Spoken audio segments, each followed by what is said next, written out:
মেয়েটি রান্নাঘরে ছিল, আমি তাকে নিচে রেখেই এসেছি। তাড়াতাড়ি করতে গিয়ে তুলে আনতে ভুলে গেছি। আমার এই বদভ্যাস আর ভালো হলো না, প্রায় প্রতিদিনই এমন করি।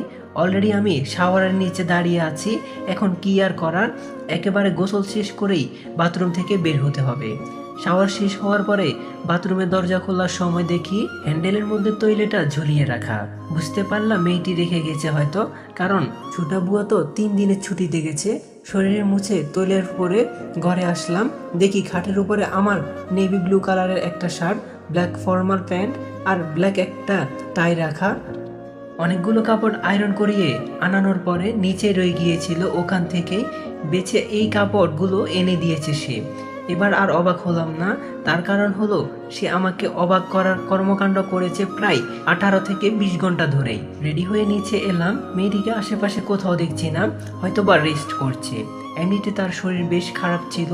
মেন গেট দিয়ে বের হব, ঠিক তখনই পেছন থেকে চমক জাতীয় কিছু পড়ার শব্দ হলো। তাকিয়ে দেখি হলদে পরীর হাতে একটা টিফিন বক্স নিয়ে দাঁড়িয়ে আছে। তার হাত থেকেই চমকটা পড়েছে, মুখে একটা প্রশস্ত হাসির ফুটিয়ে সে আমার দিকে এগিয়ে এসে টিফিন বক্সটা আমার হাতের সামনে দড়িয়ে বলল, বাইরে যাওয়ার সময় ডাক দিতে হয় না, তাই অভিনয় করে একটা পদ্ধতিতে ডাক দিলাম। আই হোপ আপনি মাইন্ড করেননি। তখন আমি বললাম, না ঠিক আছে। মেয়েটি তখন বলল, অফিসে যাচ্ছেন? তখন আমি বললাম, হুম। মেয়েটি তখন বলল, এটা নিয়ে যান। তখন আমি বললাম, কিন্তু এটা? মেয়েটি তখন বলল, দুপুরের জন্য খাবার। তখন আমি আবার বললাম, দরকার ছিল না। মেয়েটি তখন বলল, নিন ধরুন, বেশি কিছুই করিনি, কাল থেকে আর এমন হবে না।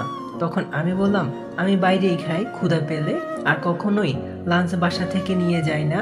মনে মনে ভাবলাম, মাহেরা থাকতে দুপুরে লাঞ্চ বাসা থেকে নিয়ে যাওয়া হতো না, অভ্যাস আছে আমার। মেয়েটি তখন বলল, এখন থেকে নিবেন। আমি আর কথা বাড়ালাম না। আর শুনুন, গেটটা তালাবদ্ধ করে যান। আমি তার দিকে একবার তাকালাম, তারপর গেট নক করে বের হয়ে গেলাম। মিটিং আলহামদুলিল্লাহ অনেক ভালো হয়েছে। দুপুর 1টার মতো বাজে, সবাই লাঞ্চ ব্রেকে গেছে। আমি আর কেবিনে বসে কাজ করছিলাম। এরই মধ্যে লাঞ্চ বক্সের দিকে নজর পড়লো। খুলে দেখি বক্সের মধ্যে এগ স্যান্ডউইচ আর 2 পিস চিকেন ফ্রাই, সাথে একটা চিঠি। সেই কাগজের মধ্যে লেখা, যেটা আমি সকালে মেয়েটির সামনে রেখেছিলাম, অনেক অনেক ধন্যবাদ মিস্টার, আমাকে আপনার বাসায় আশ্রয় দেওয়ার জন্য। আর সরি আজকে এইরকম লাঞ্চ দেওয়ার জন্য।